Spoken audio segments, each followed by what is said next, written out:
Welcome back. Okay, so you've already decided on a Langstroth hive, and you finally settled that huge debate between going with an 8-frame or 10-frame setup. Honestly, congratulations, because you have already taken a massive step. But open up literally any equipment catalog and bam, you are immediately hit with another huge question. Should you use deep, medium, or shallow boxes? I'm Beth, and in this explainer, we're going to look really closely at why choosing your box steps is an absolutely crucial first step. It's a decision that's permanently going to affect your hive's capacity, how long your inspections take, what replacement parts you buy, and, maybe most importantly, how much actual heavy lifting you'll be doing out in the bee yard. So let's just start by clearing up one of the most common beginner myths out there. Does a box's height actually dictate what the bees put inside it? Like do they prefer one for brood and one for honey? The answer is a resounding no. Bees do not read the catalogs. They don't recognize a specific box as a brood-only chamber or a honey-only storage unit. Actually, it's our human arrangement and your specific management style that influences where the queen lays her brood and where the colony stashes their winter food. We use different box heights for our own physical convenience, not because the bees demand it. Okay, let's dive into this. Here is our roadmap for today. First, decoding beekeeping box vocabulary. Second, the reality of hive weight. Third, traditional brood box configurations. Fourth, the all-medium hive strategy. Fifth, the role of shallow boxes. And finally, making your final decision. Section 1, decoding beekeeping box vocabulary. Let's make sure we're all speaking the exact same language before we start buying equipment. When you're scrolling through beekeeping forums or chatting with local mentors, you are going to hear a lot of terms thrown around. And it is incredibly important to distinguish between how a box is used versus its actual physical size. Terms like hive body, brood box, and super, those strictly describe the box's use on the hive. For example, a super technically just means a box that is added above another box, superimposed, to collect surplus honey. On the flip side, terms like deep, medium, and shallow describe the actual physical dimensions of the woodenware. Those are the tangible heights you have to select when you're hitting Add to Cart. Comparing the standard nominal dimensions side by side reveals a whole lot. A deep box is roughly 9 5/8 inches tall. That gives you the absolute largest capacity for comb, but spoiler alert, that also makes it the heaviest. Then we have the medium, sometimes called an Illinois box, sitting at 6 5/8 inches, which provides really great versatility. And finally, the shallow box comes in at 5 11/16 inches, making it the lightest common lift, though naturally it holds the least volume. Just a quick heads up, always verify actual equipment sizes with your supplier before ordering, as these are just the standard estimates across the industry. Section 2, the reality of hive weight. Because, trust me, lifting safely matters way more than theoretical capacity. 80 pounds. Let that sink in for a second. It is vital to realize that a full 10-frame deep box packed with dense, liquid honey can weigh around 80 pounds. That's like lifting a large dog.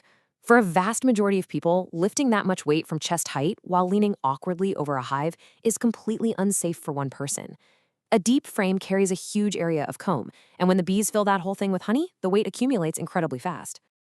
Breaking down these planning estimates is honestly pretty eye-opening. A full 10-frame shallow is about 40 pounds, a medium is 50, and a deep pushes that 80-pound mark.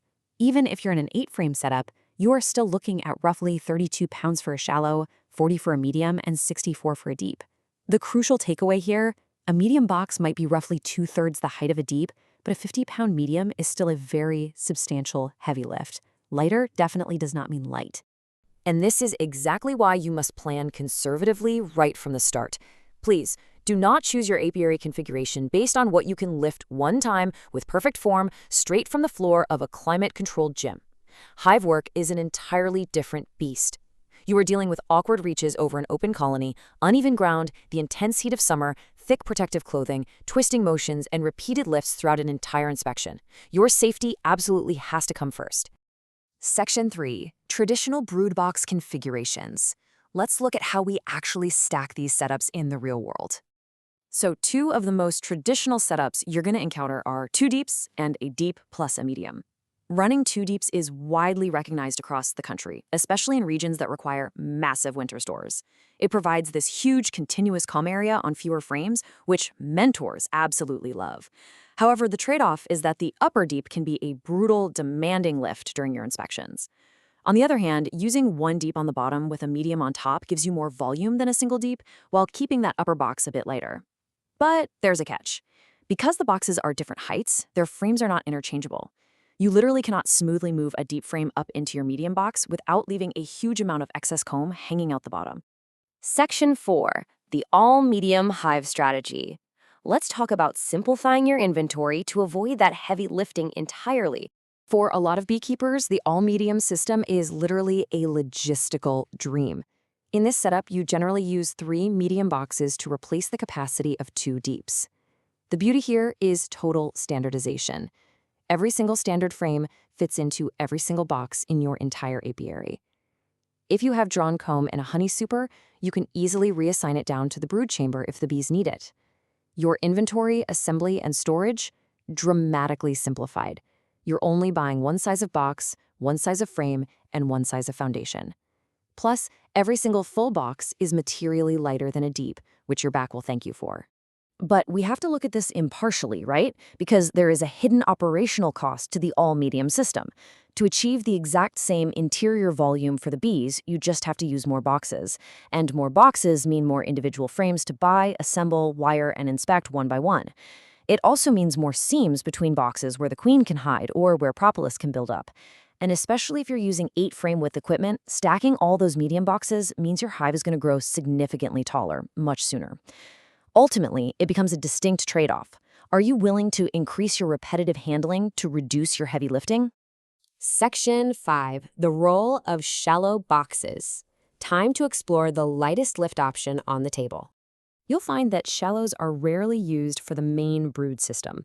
Instead, they're generally treated as specialized harvestable honey supers. They provide the absolute lightest possible full box lift, which is fantastic if you absolutely must prioritize minimizing weight. They're also highly favored by beekeepers who focus on comb honey production.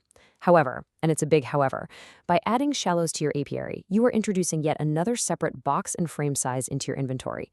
You're committing to more boxes, more frames, more handling, and more extraction cycles per pound of honey harvested. And remember, shallow frames cannot neatly substitute for your deeps or mediums. They are strictly their own thing. Section 6, making your final decision. Let's figure out exactly how to choose the setup that works for you. Okay, so there is no single universal best system for everyone, but you can find the best system for you by following this step-by-step framework. First, finalize your 8-frame or 10-frame width because components have to match in both width and depth. Second, go outside and test realistic lifts. Handle a weighted practice box at Hive 8 without twisting to see how it really feels. Third, check your local ecosystem. Ask successful local mentors what configurations they use and why, because local climate and forage matter just as much as national conventions. Fourth, standardize your depths early to avoid a mismatched, frustrating inventory down the road. And fifth, plan for assistance by design. Think ahead. Plan to use carts, remove frames individually before moving a heavy box, or plan for team lifting before the bees load the box up with heavy honey.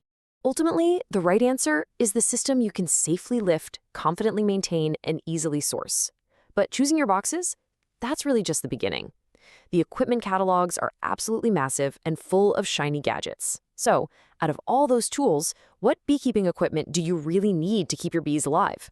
Well, in our next explainer, we'll separate the absolute essentials from the optional accessories that are honestly just designed to catch beekeepers. See you then!